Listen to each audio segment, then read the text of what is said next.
Oi, gente! Hoje vamos conversar sobre a parte anatômica da medula espinhal.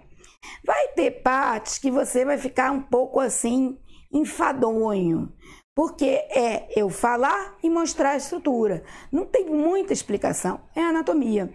Depois a gente vai juntar com as vias. Aí você vai começar a olhar a via dando nome aos bois. Vamos lá.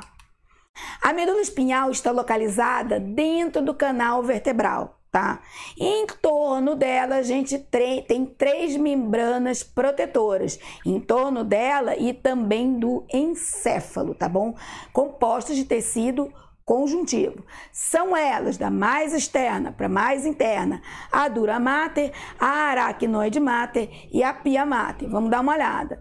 Então a gente tem aqui a dura mater, a aracnoide mater e a pia mater. São observadas 2 intumescências. A superior, a intumescência cervical, se estende da 4ª vértebra cervical, a C4, até a 1ª vértebra torácica, a T1. Os nervos dos membros superiores são derivados dessa região, daí a intumescência.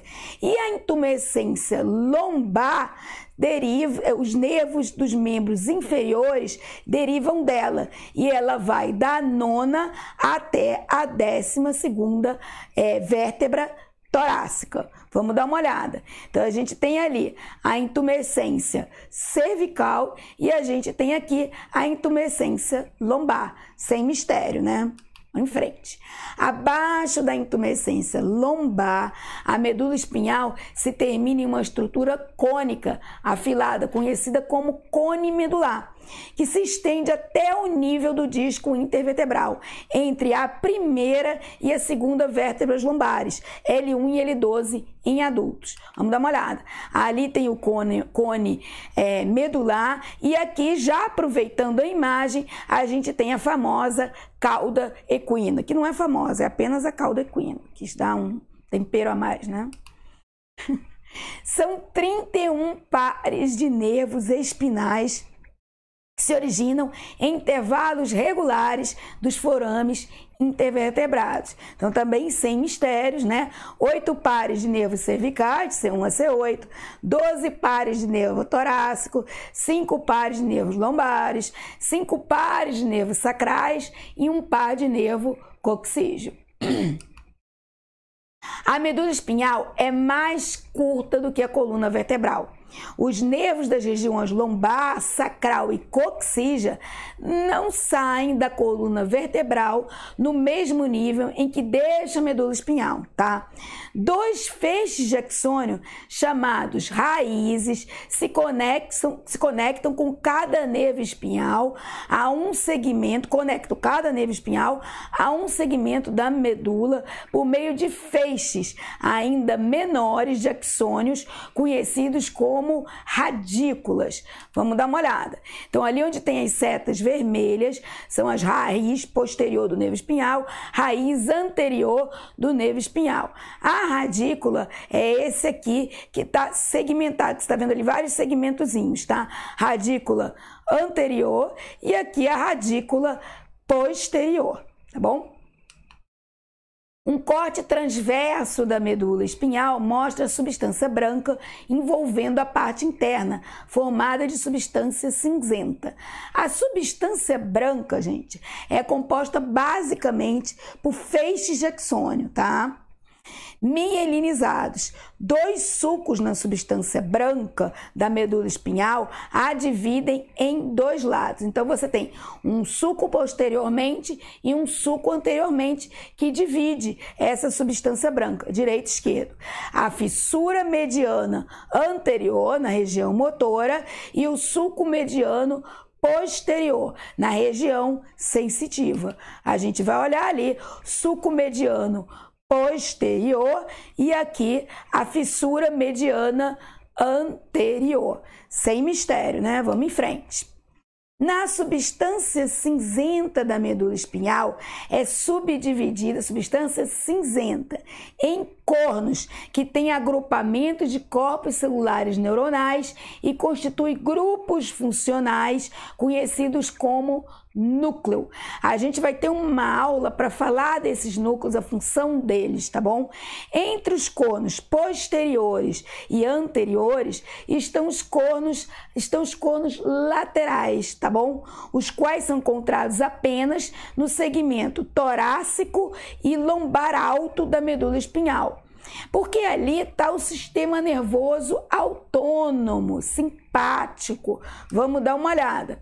A gente tem ali em azul o corno lateral, em vermelho a gente tem aqui o corno posterior e aqui em vermelho também o corno anterior, tá bom? Essa é a substância cinzenta. Os cornos laterais contêm neurônios, como eu disse, motores autônomos, agrupamento de corpos celulares de neurônios motores autônomos que regulam a atividade dos músculos cardíacos, liso e das glândulas. Vamos dar uma olhada. Aqui a gente tem impulsos nervosos para músculos cardíacos, músculos lisos e glândula. E a gente tem ali o corno lateral. Ali também na marcação corno lateral. Então, só tem em determinada região que tem o sistema nervoso autônomo. Cornos laterais contêm neurônios motores autônomos, né? A gente já falou disso. E ali no 12, canal central. Não tem muita explicação. Aqui o canal central. Esse canal central vai ser importante quando a gente tiver aula só sobre lesão medular. O que acontece se tiver uma lesão ali no canal central? Qual tipo de neurônio atingido? A gente vai falar sobre isso em aulas posteriores. Bom, a substância branca da medula espinhal, substância branca, eu já terminei a substância cinzenta, onde tem os cornos ou coluna, depende da literatura, e eu vou falar agora da substância branca. Está organizada em regiões. Os cornos anteriores e posteriores dividem a substância branca. Então, você tem aqui um corno, né? O corno posterior, aquele Hzinho, né? Vamos supor que aqui seja o corno anterior, corno posterior. Vai dividir em 3 regiões. Essa aqui e essa aqui. Em cada região. Região anterior, região posterior e região lateral. Vamos dar uma olhada. Olha lá. A gente tem a região anterior, a região lateral e a região anterior, a região lateral e a região posterior. E como se chama essas regiões? Funículo. Funículo posterior, aqui como a setinha está dizendo, funículo lateral e funículo anterior. Cada funículo, cada região branca ali, por sua vez, apresenta diferentes feixes axônicos, com uma origem e destino comum que transmitem informações semelhantes, tá? Um vai ser sensitivo, outro vai ser ligado ao sistema nervoso autônomo, outro vai ser ligado ao sistema motor, tá bom? Esses feixes que podem se estender por grandes distâncias para cima ou para baixo na medula espinhal são conhecidos como tratos. Lembre-se que tratos são feixes axônios do sistema nervoso central, enquanto os nervos são feixes axônios do sistema nervoso periférico. Os tratos sensitivos ascendentes são formados por axônios que conduzem impulsos nervosos em direção ao encéfalo. A gente tem ali o funículo posterior com um trato ascendente que vai conduzir informações de sensibilidade. E aqui é o funículo anterior que recebe trato motor, tá bom? Vamos lá.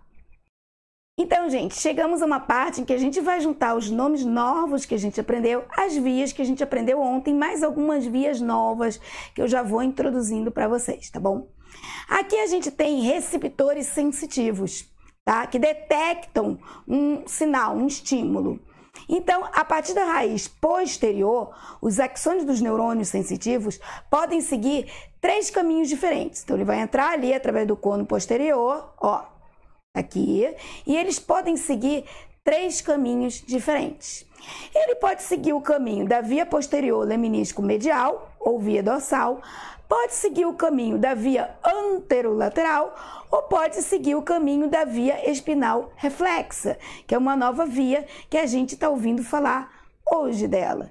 Então, a via posterior leminísco medial, ela entra pelo corno dorsal e ela vai subir. Ela vai fazer sinapse com um neurônio de segunda ordem no tronco e depois vai fazer sinapse com um neurônio de terceira ordem no tálamo e depois seguir para o córtex, tá bom?